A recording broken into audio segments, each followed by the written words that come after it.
Everyone, आज हम discuss करने वाले हैं कि हम अपने इन्फ्योरिटी कॉम्प्लेक्सेस को हम कैसे ओवरकम करें और ये कैसे एक्सेप्ट करें कि हम भी कुछ कर सकते हैं, अपने आप को कैसे एक्सेप्ट करें। सेकेंड पॉइंट जो हम डिस्कस करेंगे कि हमें ये जो बोला गया कि करियर में सक्सेस पाने के लिए सिर्फ यही एक ऑप्शन अवेलेबल है, इस बिलीफ को हम क्वेश्चन करेंगे और इसकी डेफिनेशन को हम क्वेश्चन कर एक अदर पॉसिबल डेफिनेशन बनाएंगे। थर्ड पॉइंट में हम ये डिस्कस करेंगे कि हमारी स्ट्रगल की, सक्सेस की जो डिफरेंट चीज़ों की डेफिनेशन हमारी लाइफ को कैसे इन्फ्लुएंस करती है, ये हम देखेंगे। इन्फीरियरिटी कॉम्प्लेक्स और क्रिटिसिज्म जो कि हम खुद को करते हैं। अगर हमसे थोड़ी सी गलती हो जाए, किसी काम में हम गलती कर दें, तो हम अपने आप को कितना क्रिटिसाइज़ करते हैं। हद है यार, हम इतने गए गुजरे हैं, ये भी नहीं हुआ हमसे, को देखो कि वो हमसे कितना ज़्यादा अच्छा है या अच्छी है, या हमारा तो लाइफ में कभी कुछ होगा ही नहीं, हम कुछ नहीं कर सकते। तो दुनिया वाले कहते हैं वो तो अलग है, जो हम अपने आप को खुद कहते हैं वो, कोई अगर थोड़ा सा पतला ज़्यादा है तो उसको कोई कॉम्प्लेक्स है कि भाई मैं बहुत ज़्यादा पतला हूँ या पतली हूँ, मैं बहुत ज़्यादा हाइट कम है मेरी, या मैं बहुत ज़्यादा मोटा या मोटी हूँ। ये सब क्या है? इन्फीरियरिटी कॉम्प्लेक्सेस हैं जो हमने बना रखे हैं, या हम अपने आप को इन चीज़ों पर क्रिटिसाइज़ करते हैं। प्रॉब्लम्स हैं तो इनको एक्सेप्ट करो। सबसे पहले हमें अपनी हर चीज़ को एक्सेप्ट करना है, चाहे वो हमारे लुक्स हो, हमारी बॉडी हो, या हमारा कैलिबर हो, हमारे टैलेंट्स हो। हमें पहले अपने आप को एज इट इज़ एक्सेप्ट करना है। ये समझना है कि I am superb as it is. ये जो पिक्चर है, this is from the book see you at the top by Zig Ziglar. Basically Zig Ziglar ये कहते हैं कि आप ऑलरेडी सुपर्ब हो, इस चीज़ को अपने दिमाग में बिठा लो। बट हाँ, हर चीज़ इम्प्रूव कर सकती है, इसलिए मैं भी इम्प्रूव कर सकता हूँ या कर सकती हूँ। सबसे पहले अपने आप को एक्सेप्ट करो। फिर दूसरी चीज़ ये समझना कि सब किसी ना किसी फील्ड में अच्छे हैं और कोई किसी और फील्ड में अच्छा है, लेकिन सब किसी ना किसी फील्ड में अच्छे हैं। आप भी किसी ना किसी फील्ड में अच्छे हो। अगर आपने अपने से ऑपोजिट फील्ड में ट्राई किया और आप वहाँ नहीं जा पाया, नहीं आपको सक्सेस मिली, तो इससे ये क्वेश्चन नहीं करना चाहिए कि क्या मैं कुछ नहीं कर पाऊँगा या मेरी एबिलिटी कम है। ये क्वेश्चन करना चाहिए कि क्या ये फील्ड मेरे लिए सही है या मेरे को दूसरी फील्ड में जाना चाहिए। अगर एक सिंगर क्रिकेट की फील्ड में ट्राई करेगा तो उसे सक्सेस नहीं मिलेगी, तो इसका मतलब ये नहीं है कि उसमें एबिलिटी ही नहीं है, उसमें टैलेंट है लेकिन दूसरी फील्ड के लिए।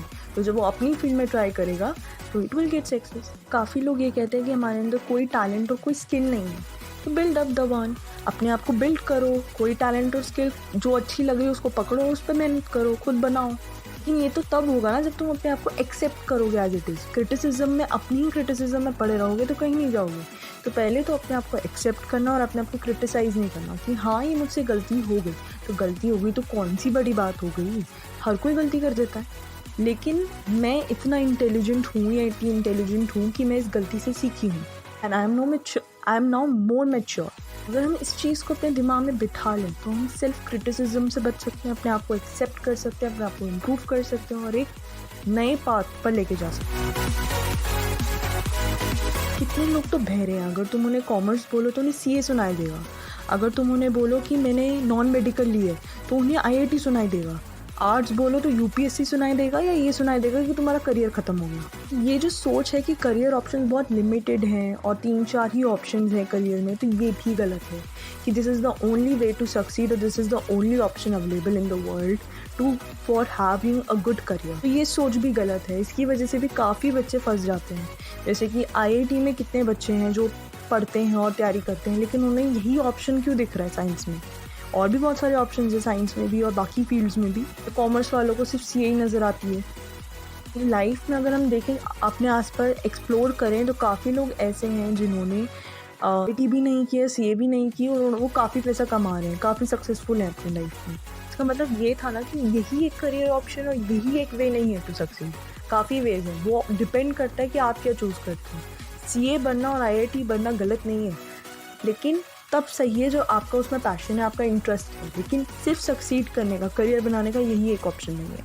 ये भी एक सिर्फ बिलीफ है कि हाँ सिर्फ यही वे है हमारी लाइफ में। इसके लिए एग्जांपल है नारायण मूर्ति। सेम प्रॉब्लम है 10th और 12th की बोर्ड्स की। 10th की बोर्ड्स की एग्ज़ाम इंपॉर्टेंट है, आपकी स्ट्रीम आपको चूज़ करनी है। 12th के बोर्ड के मार्क्स इतने इंपॉर्टेंट है कि आपको कॉलेज चूज़ करना है बस। लेकिन उस पर आपकी लाइफ डिपेंड नहीं कर रही। जो लोगों ने यही बोल दिया कि तुम्हारी लाइफ ही उस पर डिपेंड करती है, और बच्चों ने भी एक्सेप्ट कर लिया। अगर लाइफ डिपेंड करती है लाइफ सिर्फ आपके ऊपर डिपेंड करती है कि आपका क्या टैलेंट है, आपकी क्या स्किल है, आपकी क्या एबिलिटी है और आपने कितने गट्स है उस चीज़ को आगे लेकर आने के। लाइफ सिर्फ डिपेंड करती है तो सिर्फ आपके ऊपर, आपके हार्डवर्क के ऊपर, और किसी चीज़ पर लाइफ डिपेंड नहीं करती। आपकी लाइफ सिर्फ आपके ऊपर ही डिपेंड करती है। अपनी लाइफ में हर एक चीज़ को डिफ़ाइन करते हैं अपने दिमाग के अंदर, और इन्हीं डेफिनेशंस के अकॉर्डिंग हम यूज़ कर इन डेफिनेशंस को एक्ट करते हैं, अपनी लाइफ के डिसीजंस लेते हैं। हमारी लाइफ में इमोशंस जो आते हैं सैड के और हैप्पीनेस के, वो इसी डेफिनेशन के अकॉर्डिंग आते हैं। हमारी ज़्यादातर थिंकिंग इसी डेफिनेशंस पर बेस्ड होती है। हमारे फ्यूचर एक्शंस उन पर होते हैं और कॉन्सिक्वेंटली हमारा फ्यूचर, हमारी डेस्टिनी हमारी इन डेफिनेशंस पर ही डिपेंड करती है। जैसे कि अगर हम स्ट्रगल की डेफिनेशन को लें कि काफ़ी लोग स्ट्रगल की डेफिनेशन में सैड और अनहैप्पीनेस को अपने दिमाग में बिठा के बैठे हैं, तो जब क्या होगा, जब लाइफ में थोड़ी सी भी प्रॉब्लम आएगी तो उन्हें फ़ौरन स्ट्राइक होगा कि किसी कोई और उन्हें बोल दे कि यू आर स्ट्रगलिंग, तो वो फ़ौरन अनहैप्पी सा फील करेंगे। क्यों? क्योंकि उनकी स्ट्रगल की डेफिनेशन वही है। लेकिन अगर वो स्ट्रगल की डेफिनेशन ये रखे कि स्ट्रगल इज़ दैट फेज़ जिसके बाद अच्छा फेज़ आता है, या स्ट्रगल की डेफिनेशन ये है कि मैं उसमें बेटर बनती हूँ या बनता हूँ, इम्प्रूव होता हूँ, मेरी पर्सनालिटी एनहेंस होती है, मैं कुछ सीखता हूँ, या इसके बाद मैं अपने सारे ड्रीम्स को अचीव करता हूँ या करती हूँ, तो हम एक अलग डेफिनेशन को देखेंगे। वैसे ही अगर हम सक्सेस की डेफिनेशन को देखें, ज़्यादातर लोगों के लिए सक्सेस की डेफिनेशन एक घर, गाड़ी, पैसा, ये सब है। लेकिन अगर उनसे पूछा जाए कि लाइफ में सेटिस्फैक्शन, कंटेंटमेंट, हैप्पीनेस, ये भी तो सक्सेस की डेफिनेशन में आना चाहिए। तो अगर ये चीज़ें आपकी लाइफ में है ही नहीं, डेफिनेशन में ही नहीं है, तो आप इन पे एक्ट कैसे करोगे? इसलिए हम ज़्यादातर लोगों को क्या देखते हैं कि वो पैसे के लिए कुछ भी करने को तैयार हो जाते हैं, चाहे उसके लिए उन्हें अपने प्रिंसिपल्स के साथ कॉम्प्रोमाइज़ करना पड़े। अगर उनकी जैसे डेफिनेशन में ऑनेस्टी ही वर्ड नहीं है, सक्सेस की डेफिनेशन में ऑनेस्टी वर्ड नहीं है, तो वो उनके साथ कॉम्प्रोमाइज़ नहीं कर लेंगे। इसलिए हम क्या देखते हैं, काफ़ी लोग करप्शन से और रॉन्ग मीन्स से मनी अर्न करते हैं, क्योंकि उनकी डेफिनेशन में ऑनेस्टी वर्ड नहीं है। ऐसे काफ़ी लोग एग्ज़ाम वर्ड सुनकर उन्हें फ़ौरन प्रेशराइज सा फील होने लगता है, क्योंकि उन्होंने अपने दिमाग में एग्ज़ाम की डेफिनेशन ही ये बना रखी है कि हमें पढ़ना पड़ेगा, बहुत प्रेशर होगा, दिन रात एक करना पड़ेगा। तो ऐसी एग्ज़ाम की डेफिनेशन, अगर हम एग्ज़ाम को एक कैजुअल लुक की डेफिनेशन दे दें, तो एग्ज़ाम को सुनकर हम इतने प्रेशराइज फील नहीं करेंगे। इसलिए हमारी डेफिनेशंस और हमारी वैल्यूज़ बहुत ज़्यादा इंपॉर्टेंट है कि हम अपनी लाइफ में किस चीज़ को कैसे डिफ़ाइन कर रहे हैं। प्लीज़ गाइस, मेरी इस वीडियो को लाइक करो, शेयर करो, और प्लीज़ मेरे चैनल को सब्सक्राइब करो, और प्लीज़ मुझे इंस्टा और फेसबुक पर भी फॉलो करो।